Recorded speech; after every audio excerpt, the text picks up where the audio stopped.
Welcome back, everybody. Today's video is going to be about how to finish off a Kumihimo project. So what I've got here is a necklace that I did, and I've taken it off the loom, and you can see that on both ends, the starting and the ending, I have a little bit of fiber braid, and then I knotted it. And what we're going to do is, to finish things off, we need to do what's called binding. We need to bind close to the beads, so that way then we can cut off the rest and then put on a cord ending to attach a clasp to. So these are the cord endings that I'm going to go with, and I'm not going to show, I'll show the binding off. I'm not going to show the cord endings on camera because there's plenty of things out there on how to clamp a cord ending. These are just you press the sides down on your braid and it holds it all in place. But I did want to show you that I ended up going with this kind of antique or this brass antique color, because when I considered my other two options, gold or silver, I felt that they were just too bright, because this isn't really silver, this is a pewter color, and this is more like a topaz color. So hopefully that's picking up on the camera. So technically silver or gold would have worked, but this really is kind of a darker color necklace, and I didn't want the findings to literally outshine the necklace. And copper was not something, copper I felt was going to be too red. So I didn't even consider that, including antique copper. So I'm going to go with these. So you can really use any thread that you want to bind off your ends. I mean, you could use the Ceylon cord, but what you got to keep in mind is that because you are going to be putting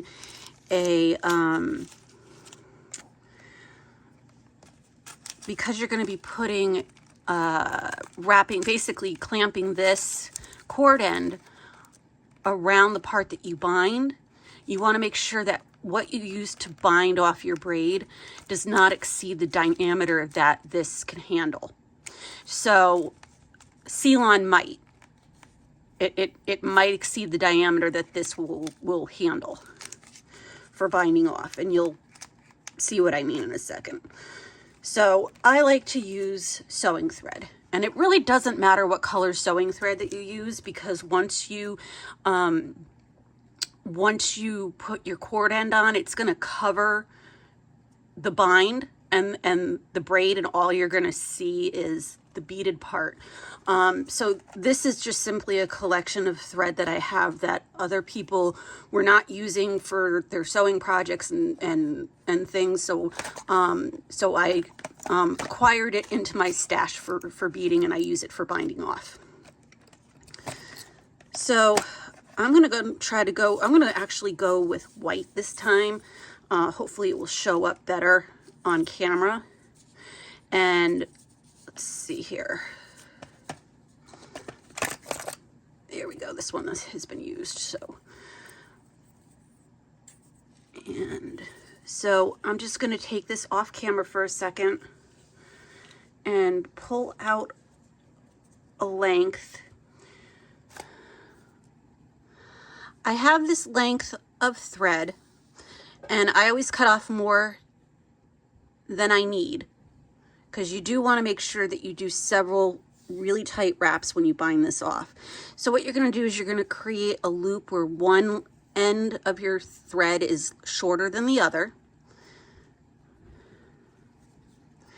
You're going to place the loop up against your braid, And then you're going to find the longer end.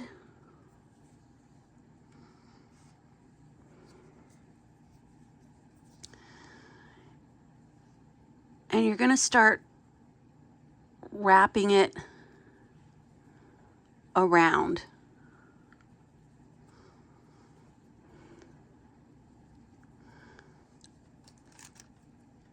Start wrapping it over both the short strand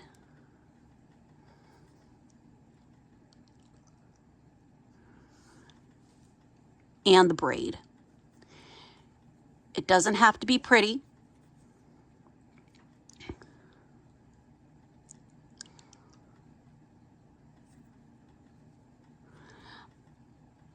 But you do want to try to make sure that you're not overlapping your wraps too much, because again, that's going to affect the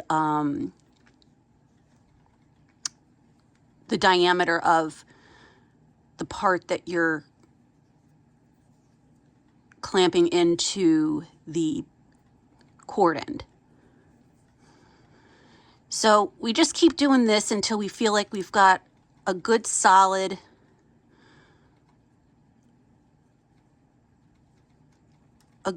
wrap of the braid for binding off, and then we move on to the next step. So I'm going to take this off camera just so I can better see what I'm doing, and then I'll bring it back when I'm moving on to the next step of tying it off.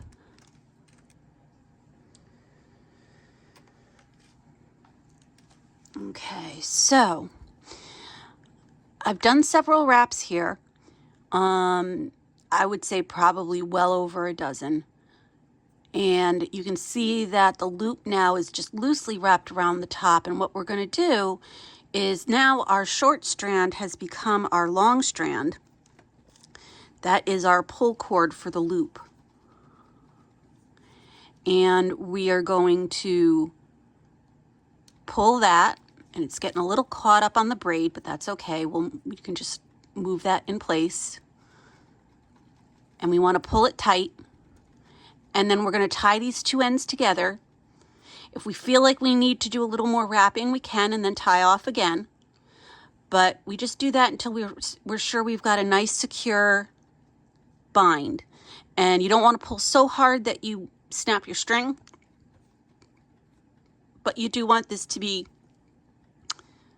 tight around the braid so it doesn't move. And the other thing is that before you tie off the bind, and certainly before you cut the braid, you want to make sure that the cord end that you want to use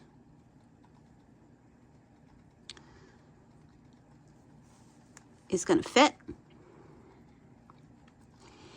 and that your bind does not fall outside of the cord end.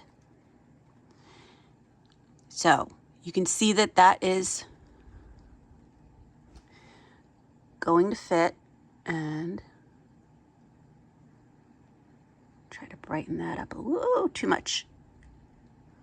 Okay. You can see that the cord end is going to fit.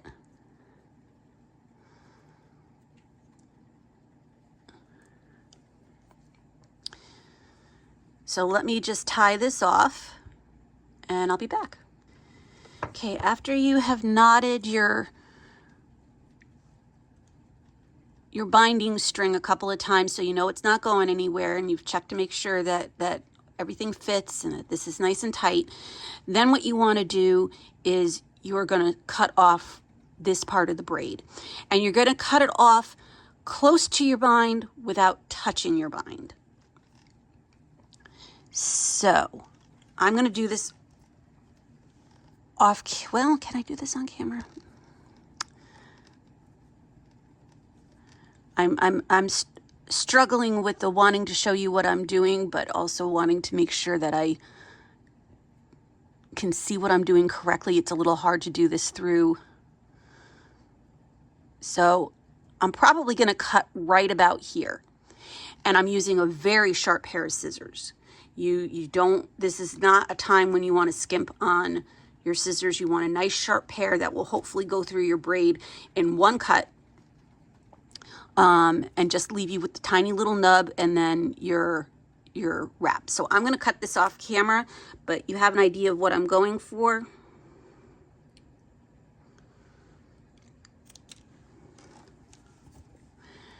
And this is what I'm left with.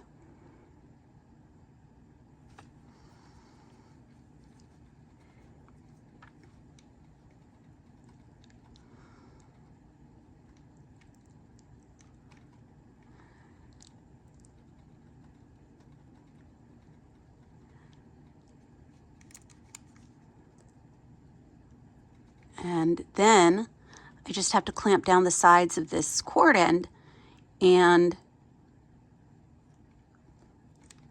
this end will be done.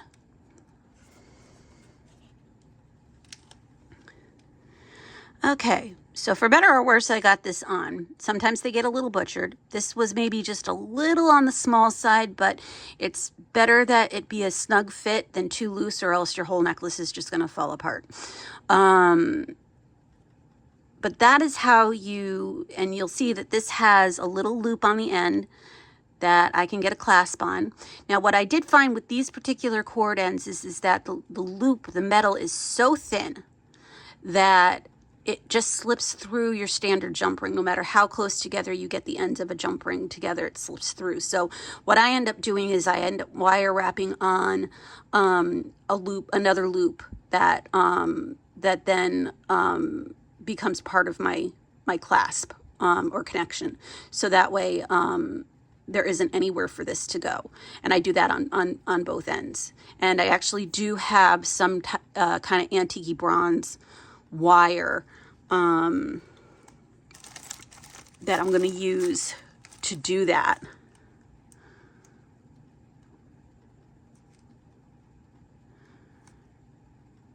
And finish that out. So I'm going to go ahead and do the other side, and in terms of the clamping and the binding off, and then we will work on the bail. So this is the one that I just finished. This is the second one. You can see I did a better job clamping this down. It's not as mangled as this. I might actually try to take this off without disturbing the bind and add another one on. But you basically get the idea of what this does is that now I can get some wire to wire wrap on a clasp, and either make a wire wrap loop that the clasp can lock onto, or put a jump ring on that wire wrapped loop, because it will hold it better than this loop. You can see it's really, really thin. But before I do that, I did want to make a point that with this particular pattern, there are patterns online that you can use where the colors go more down and spiral on the strand, or you can string your own pattern so that way it ends up like this, kind of color blocked in a way that you choose. And for this necklace, I wanted to make sure that both my ends ended on green for the purpose of symmetry. And this might be a bit on the short side, and so I've got somewhere in here. Well, I have some chain, so some different chain that I can use to extend the necklace. And there are people out there that are much better than I am at this. I've only been at this for a little while. They have cleaner ends, but so long as you end up filing down any jagged parts, then and make it so that way everything is sturdy and it won't come apart, then you're really good to go. Sometimes in addition to string binding, You can add glue, you can add tape, whatever it is to make you feel like that is going to be secure and that your cord end is gonna attach to it without a problem. Okay, so now that I have my cord ends on, it's time to focus on both the bail and creating the links that will go from the cord end to the clasps. So for that, I have a length of wire, 22 gauge, and I might have to cut off a little bit more because I actually need 3 links, because I have to do 2 for the ends and then I have to do 1 for where I'm going to attach the bail. So it's just going to be a simple wire wrap project that I'm going to do off camera, but that's what I'm using for part of the bail attachment, as well as the cord ends. For the bail, I have a couple of options that I could go with. This necklace right now measures just under 18 inches, so I'm going to want to add some length at some point. That's a different conversation. I'll do that by adding chain. I'll just measure out. I don't want to go over 20 inches, so I'll just measure out an equal amount of links for each side and then attach it to my infinity loop that I make. For the bail, the center of this necklace is on the pewter beads, and I could either do something with wire and make a purely wire wrapped bail. I could somehow do something with the pattern of these beads and mimic the pattern, but the pewter is 5 beads wide, and I only want to do a 3-strand bail, just a very simple 3-strand bail, 1 strand next to each other. And what's gonna happen is you're gonna make it long enough so that way it slides across the necklace, and then you're going to take each of your 3 strands of this fireline wire. When you bring them all the ends together to make the loop, will give you 6 strands that you need to fit inside this little hole and tie a knot. Now, I've done this before and I've tested it by cutting off 6 small strands of wire and testing that it will go through this little knot cover, and this knot cover has a little loop at the end, which is where I'm going to do another kind of like wire wrapped infinity loop and eventually hang the pendant off of that. So let me take care of some of the construction off camera, and then I'll show you what it looks like all finished.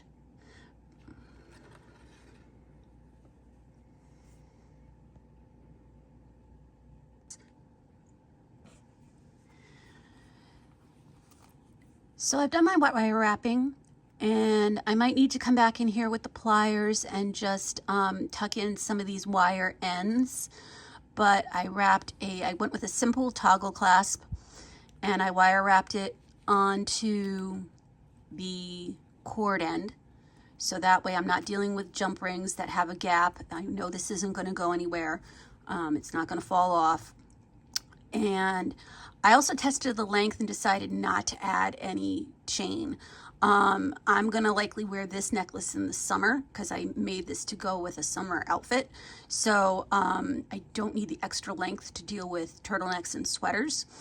I could, if I wanted to, end this project right here.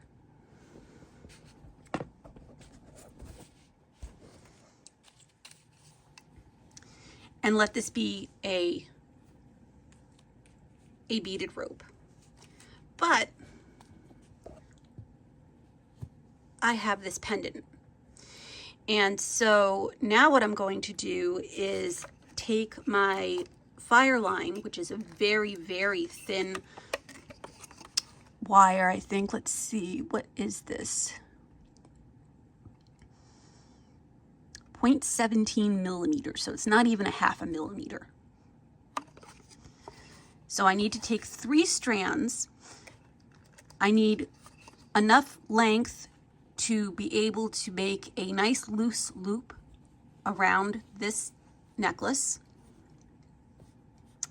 and enough to be able to bring all 6 ends together and knot them. So that way I can nestle the knot inside this knot cover. And then what will happen is the 6 ends are going to come up kind of through the bottom and out through the clamshell. You knot it. Then I apply a little bit of glue. When that dries, I close the clamshell. And then this little loop hangs down, and that's when I do another one of these little wire wrapped, this little wire wrapped thing. And wire wrap the pendant onto this little knot cover.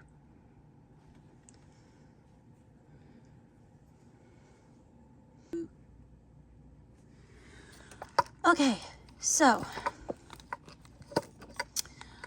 I strung on my 3 rows of beads for the bail, and after some trial and error, I determined it was 20 beads per row. I started out with 10 and then just added increments of 5 until I got what I liked for the length of the beads, because I wanted it to slide nice on the necklace and not get caught up. So, but I didn't want it to be too long either. So this was a nice compromise. And I ended up knotting my 6 ends, which I've got to say, they make, other people who have done this make it look really easy, because this felt like an epic battle to get this knotted. And I used both my knotting pliers and then actually decided to use my Kelly clamps to hold things in place, so I could work with my knotting pliers, because it was just a really tight spot and a lot of little strands, and it just made it more complicated than working with one strand. But I got it done. So and I'm happy I got the knot covered nice and close to the beads, so I'm not seeing a lot of string above.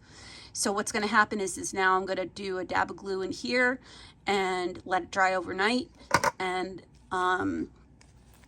I've done the wire wrap part onto the pendant, and then this is going to go through the loop and get wire wrapped on, and the necklace will be done. Okay, pardon my handheld shot, but I couldn't get a good view on my table tripod, so I wanted to be able to show you the finished product. I got the glue had dried, and I was able to clamp shut the knot cover and finish wire wrapping the pendant to the knot cover.